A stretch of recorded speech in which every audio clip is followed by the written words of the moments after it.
In the top stories, vulnerable groups benefiting from donation to NEMA. Barbados National Housing Corporation concerned over overcrowding in units, and first woman reported cured of HIV after stem cell transplant. Hello and welcome to the ZIZ Midday Newscast. Today is Wednesday, the 16th of February, 2022. I'm Jason Davis. Nationally, the National Emergency Management Agency, or NEMA, has begun the distribution process of medical and relief supplies. A number of private and public sector members have begun to receive a portion of the donation made by Tina Bow, founder and president of the Simply Help Foundation.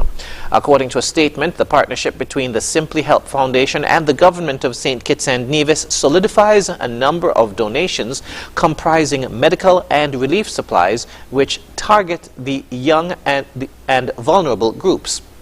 Over $355,000 worth of donations was handed over to Prime Minister Dr. the Honorable Timothy Harris on Wednesday, 9th of February.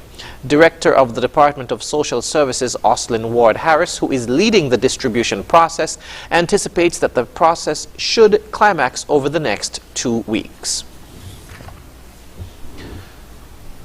The Nevis Tourism Authority has announced its panel of 2022 ambassadors as part of the destination's Tourism Ambassador Program, a partnership formed with a select group of travel tastemakers, influencers, and journalists chosen for their familiarity with the island. The 2022 lineup boasts musical performer and former Spice Girl Mel B, model and actress Nikiva Stapleton, award-winning spa and luxury travel influencer Ava Roxanne Stritt, and Caribbean media expert Brian Major. Reaching diverse industries and markets, the 4 ambassadors are expected to speak about their favorite Nevis experiences.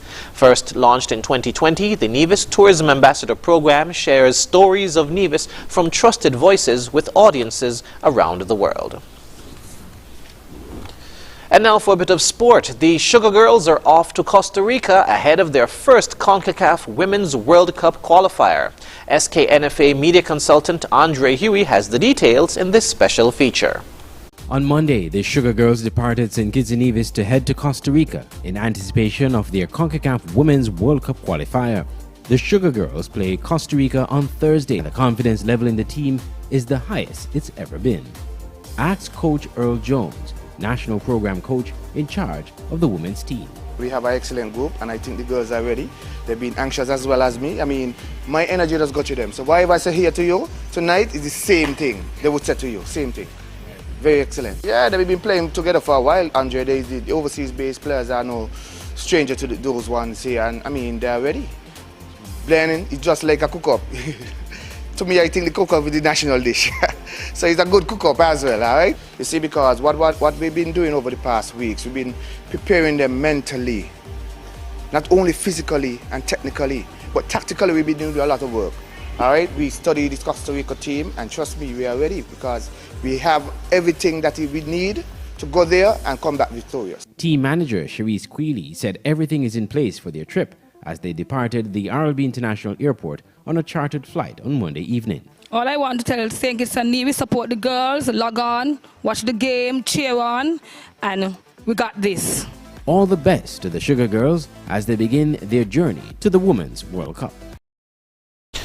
We now move to news on the regional scene. Residents in government-owned units in St. Matthias in Barbados are at their wits' end over almost daily overflows of sewage, which they attribute to a lack of proper maintenance. However, a senior official from the National Housing Corporation is pointing fingers at overcrowding in some of the housing units for the persistent problems. More in this report. Residents living in government-owned units at St. Matthias Christchurch are at their wits' end over almost daily overflows of sewage, which they attribute to a lack of proper maintenance. However, a senior official from the National Housing Corporation is pointing fingers at overcrowding in some of the housing units for the persistent problem. When a Barbados Today team visited Block 6 of the housing project, residents revealed that a sewage system running right through the approximately half-dozen units in the building was releasing a pungent odor.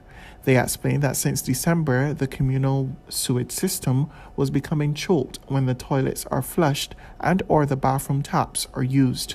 As a result, the small wells installed just outside each unit were overflowing. In fact, they said NHC employees were called in as recently as Saturday to rectify some challenges, which occurred again on Monday. The issues were also raised on Starcom's Down to Brass Stats calling program on Monday, causing NHC General Manager Ian Cupid Gill to call in and declare that in some cases, the units are housing 3 to 4 times the number of people they were intended to accommodate. This overcrowding he blames for the current sewage problems. The Information Technology Minister in Antigua and Barbuda says efforts are continuing quickly to make the delivery of services in key sectors more efficient through digitization. Portfolio Minister, the Honorable Melford Nicholas, provided the update as he made his contribution to the budget debate in Parliament's lower house on Tuesday. Regib Aparicio reports. We have been pursuing these ends incrementally since we came to government in 2014. But the ask is now to get to the position where we're going to be able to get to the integration. Minister with responsibility for information technology, the Honorable Melford Nicholas, says the modernization and digitization of the various sectors will continue in 2022. Minister Nicholas explains the need for digitization became increasingly important as a result of the COVID-19 pandemic. I recall that about 60% of the workforce had to work from home.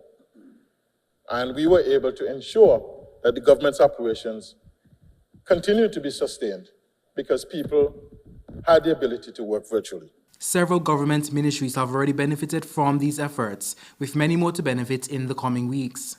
The Health Ministry adds will receive a major boost following the implementation of a health information system at the Sir Lester Bird Medical Center. The design process has been complete based on several months of consultations with all the technicians and the practitioners at Sir Lester Bird Medical Center.